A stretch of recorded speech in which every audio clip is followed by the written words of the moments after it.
In this week's In-Ear Insights. Trusted Insights is a consulting firm. We obviously have we do consulting, we have clients, we have accounts, and therefore account management. And Katie, you and I worked for a few years together at a PR firm before we started Trusted Insights and managed a team of folks then. I should clarify with an asterisk. You managed a team of people then to keep those accounts running, keep customers and clients happy, and try to keep team members happy. So I figured this week, let's talk about what are the basics of good account management, not just for keeping clients happy, but also keeping your team, happy as well to the extent that you can, but keeping stuff on the rails. I think the biggest thing from my experience, because I've been on both sides of it, I should say there's three sides of it. There's the account manager, there's the person who manages the account manager, and then there's the account itself, the client, if you will. So I've been on all three sides of it. And I currently sit on the side of managing the account manager who manages the accounts. So if we talk about the account manager, that person is trying to keep things on the rails. They're trying to keep things moving forward. And typically they are the ones who, if they choose, they can have the most power, or if they don't, they have the least power. And by that, I mean, a good account manager has their hands in everything, is listening to every conversation between the stakeholders or the principals and the client, is really ingesting the information and understanding, okay, this is what was asked for, this is what we're working on, this is discussed.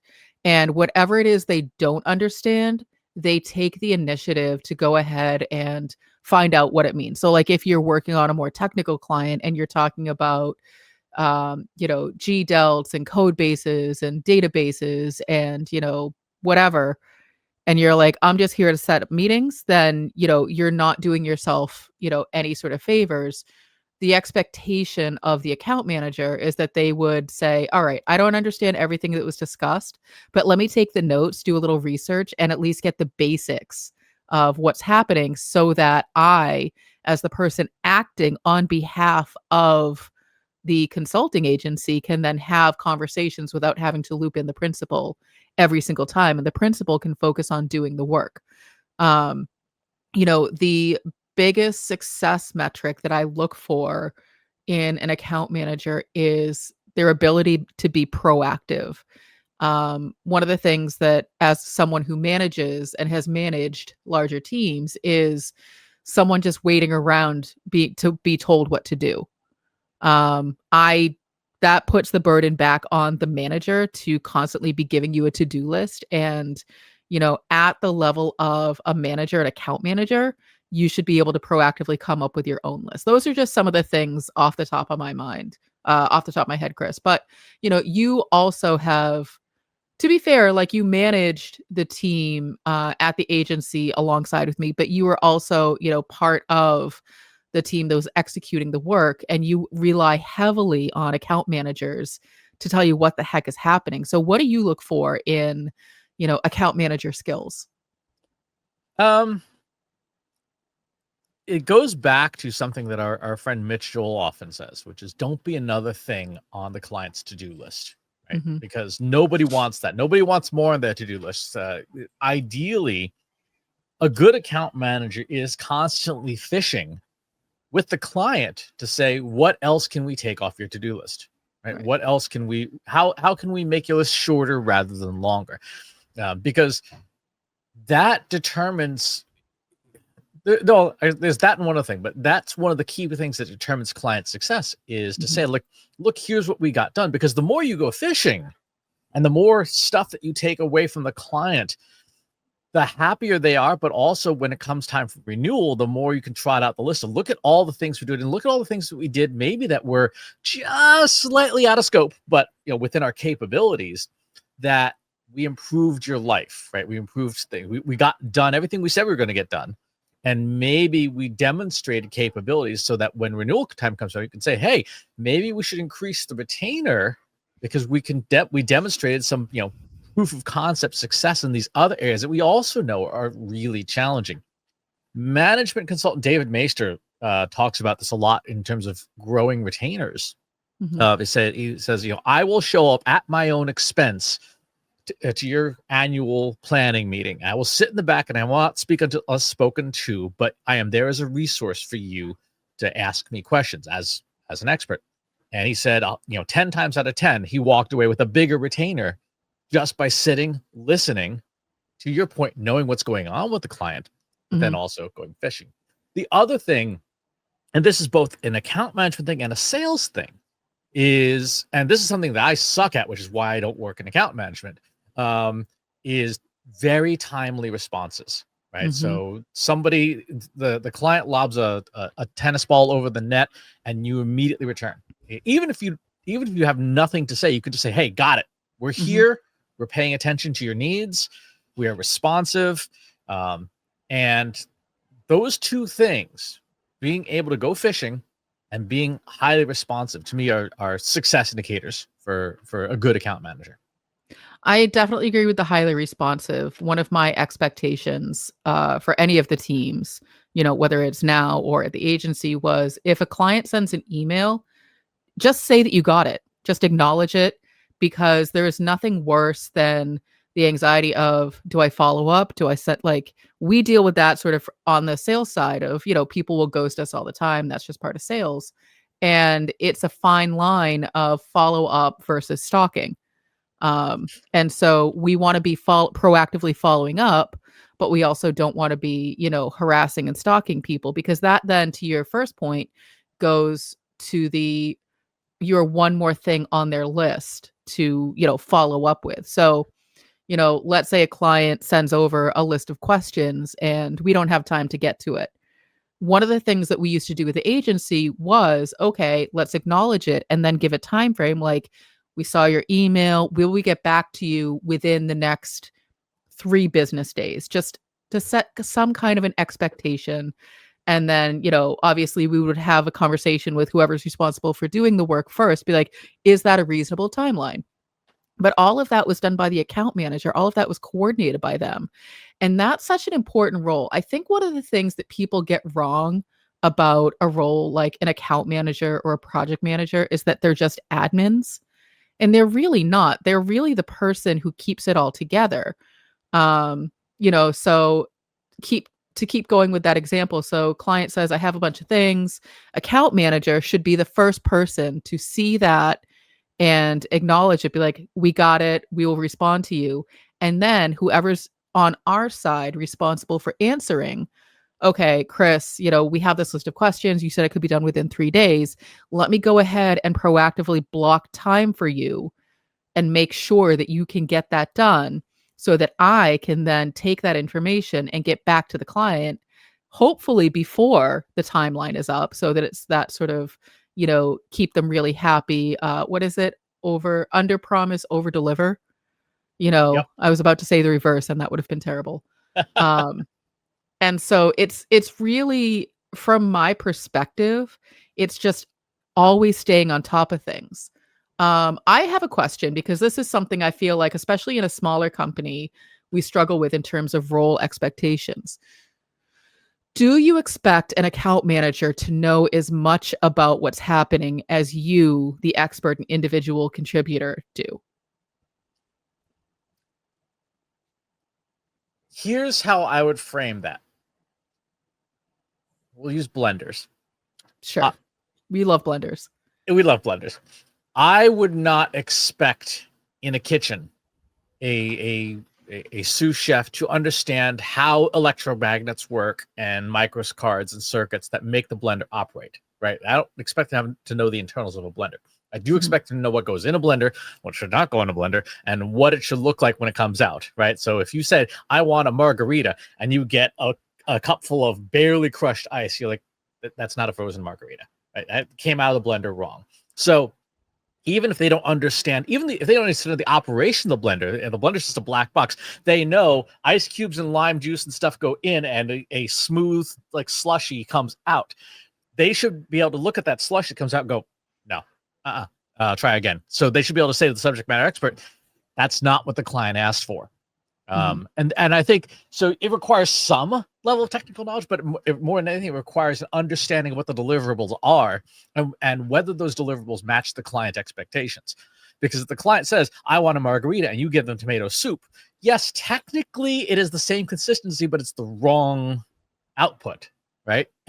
Really confused. I don't see how you got to the technically part. Um, But no, that's my own. but Yeah, go right, ahead. you get the idea though. I So, do. so does the account manager need to know the inner workings of, say, Claude coding subagents? Absolutely not. Does the account manager need to know, hey, the client asked for this analysis and we gave them this one instead, and then not the same thing?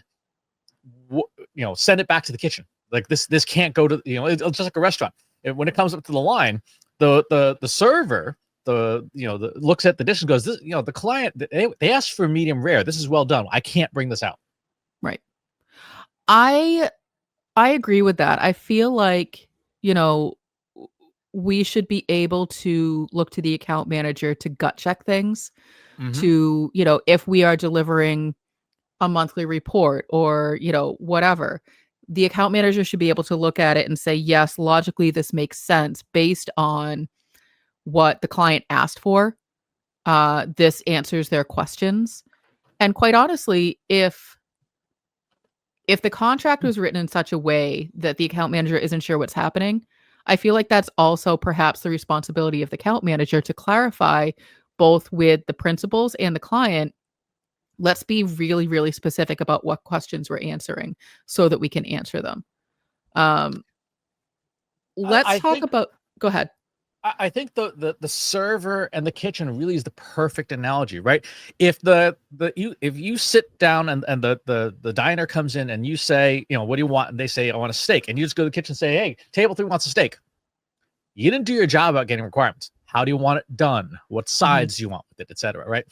And then when it comes up to the line and you say, client said wet, medium rare, this is well done, I can't bring this out. If the server just brings it out Mhm. as is, then the client's unhappy, the server's unhappy because they ain't getting a tip, and everybody's unhappy. Yeah. In addition, to our point earlier, the server has responsibility to say, like, yeah, hey, the kitchen said it's going to be another 10 minutes. Sorry, here's an appetizer or whatever. Right. They have that customer relationship management piece. And I think, so that touches upon something that's really critical as well is the communication. So if we continue with this analogy, so let's say the account manager is the server and you know, the client, the customer hasn't ordered yet. If I have a server coming by my table saying just checking in and then walking away and then saying just checking in and then walking away, I'm going to get really annoyed. But if they come by and say, "Hey, I just wanted to check in to see if you guys were, ready to place your order. Here's what we have on special today. I know that you've been with us before. Here's what you ordered last time." Like, to give more context than just the quick just checking in, I think gives the client back to where you're saying what Mitch Joel says is don't be one more thing on their to-do list. Let them know why you're checking in. Give them more context. Make the answer easy for them. Oh, last time we talked, these were the things we talked about. When I'm checking in, this is exactly what I'm checking in on. And here's all the information I have.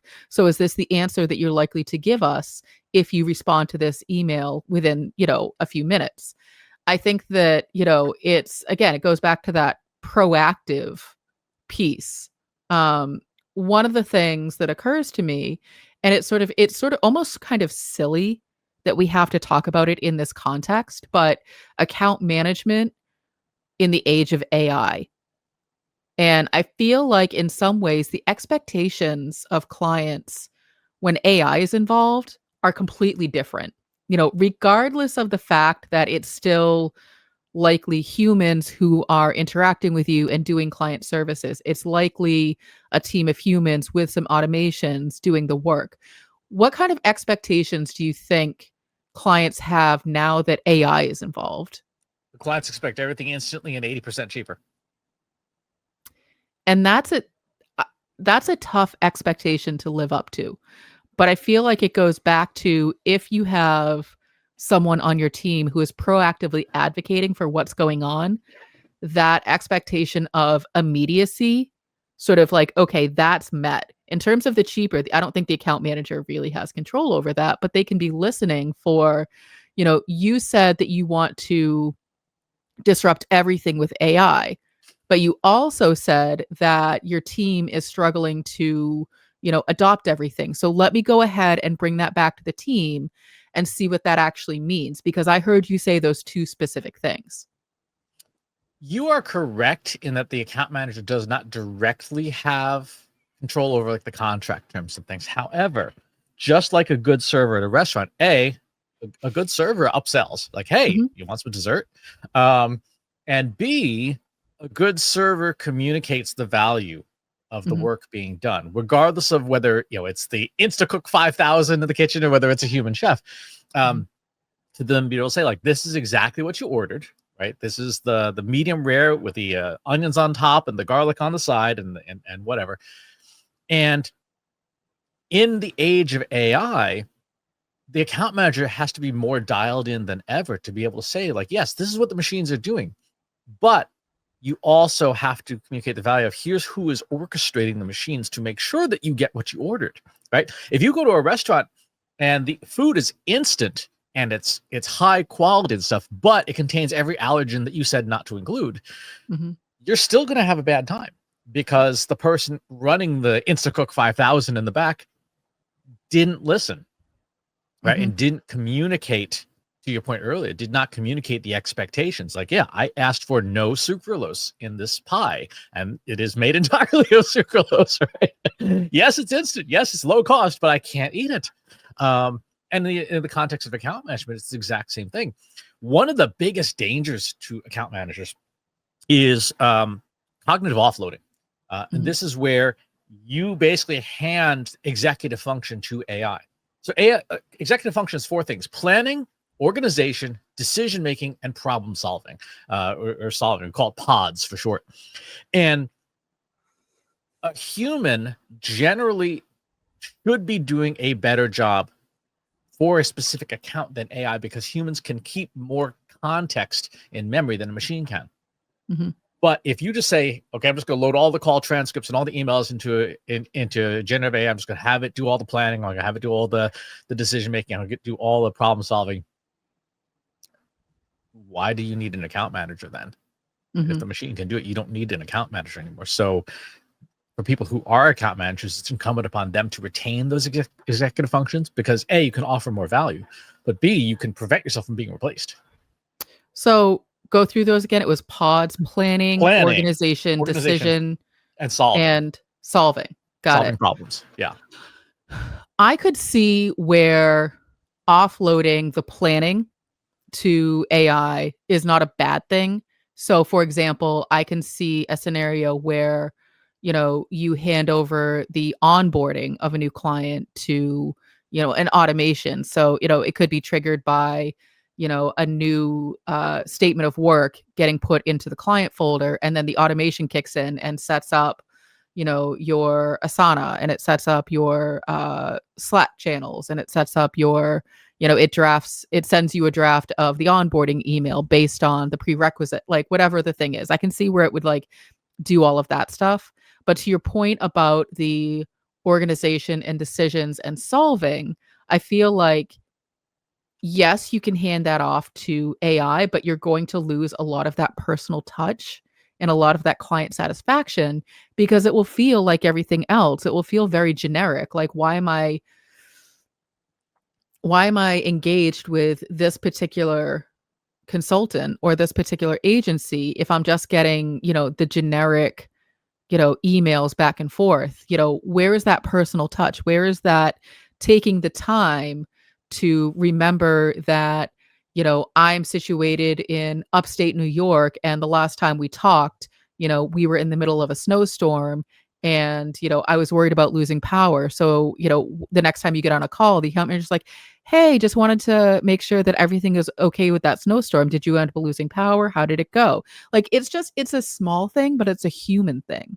And it signals I was listening, and I care enough about you as a human. And, I want to make sure that you're happy, you're satisfied, and no, I can't control the weather or the electricity, but I'm aware that those were things that were pain points for you.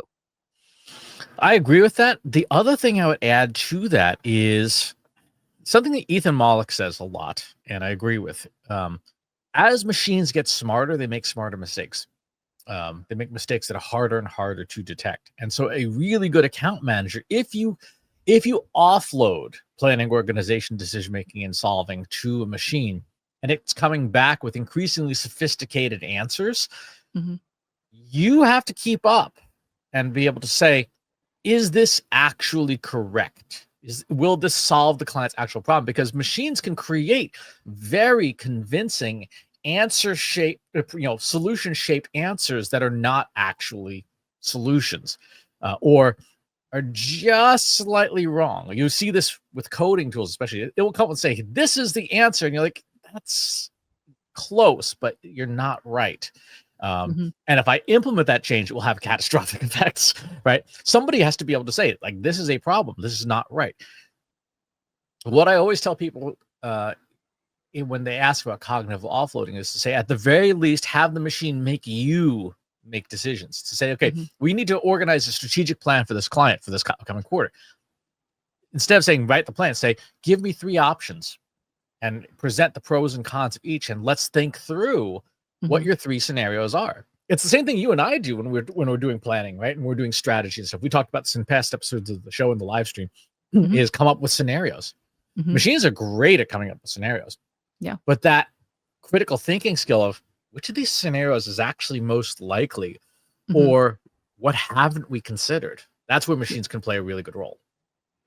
I agree with that because today, when you're managing a team, especially a larger team, you tend to have people who default back to, well, I'll just ask my manager for the answer. I'm not going to bother with trying to seek out. And I've definitely told the story before where I used to have a manager who had a big sign pasted above her desk, which said solutions only, which really meant like it's not that you couldn't bring her a question or a problem, but she wanted you to do the work to at least try and solve the problem yourself, even if you couldn't come up with, the right answer. Her first question would be, what have you tried? What have you found? And I think, that's very similarly, I have the same expectation. I have the same expectation of you, Chris. You're not an account manager, but in terms of someone that I work with, if you bring me a question, I may very well say, well, what have you tried so far? What have you tried and it hasn't worked? What solutions do you think exist for this thing?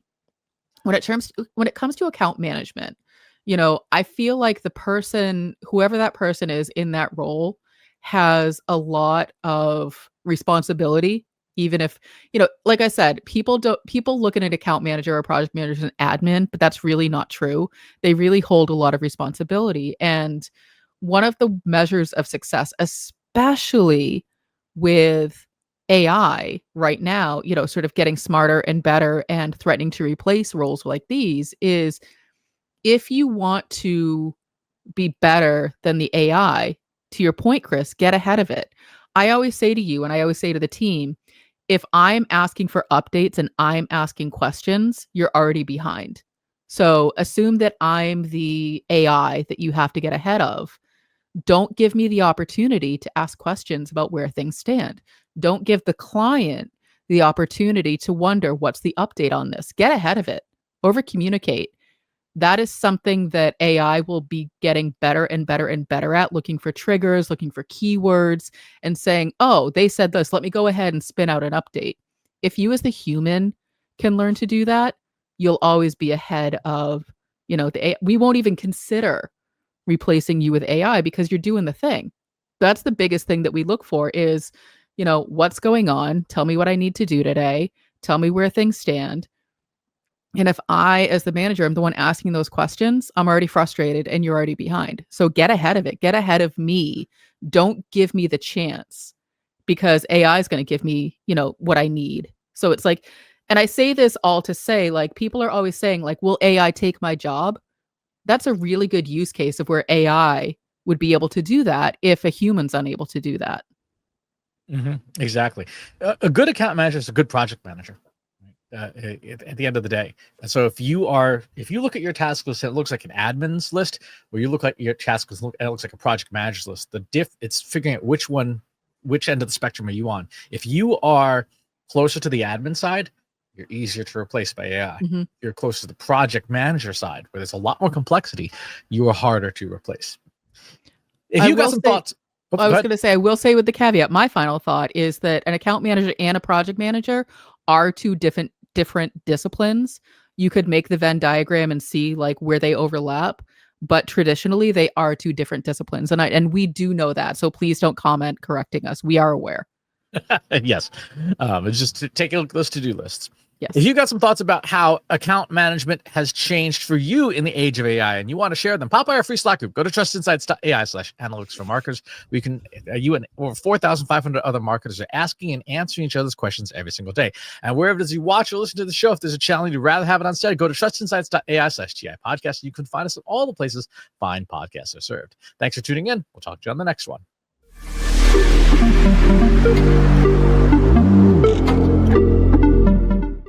Want to know more about Trust Insights?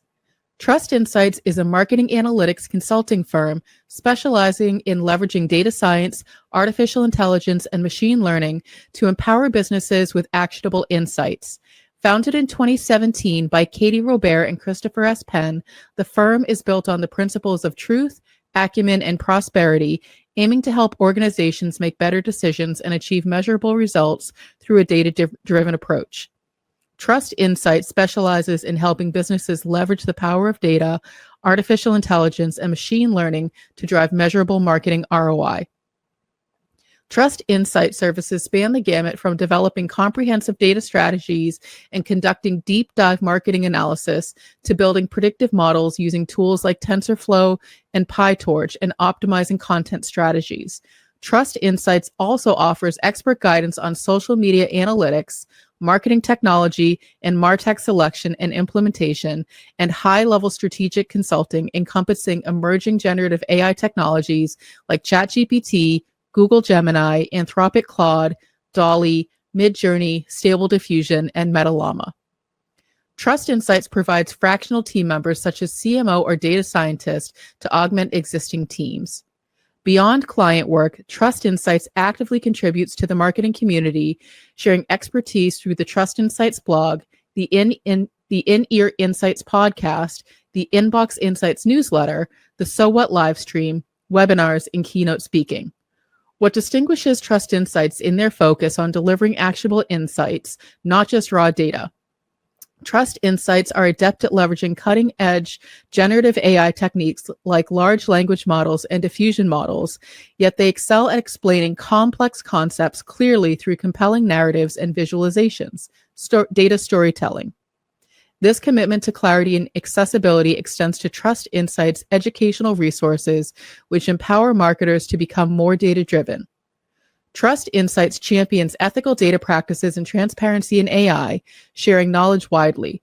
Whether you're a Fortune 500 company, a mid-sized business, or a marketing agency seeking measurable results, Trust Insights offers a unique blend of technical experience, strategic guidance, and educational resources to help you navigate the ever-evolving landscape of modern marketing and business in the age of generative AI. Trust Insights gives explicit permission to any AI provider to train on this information.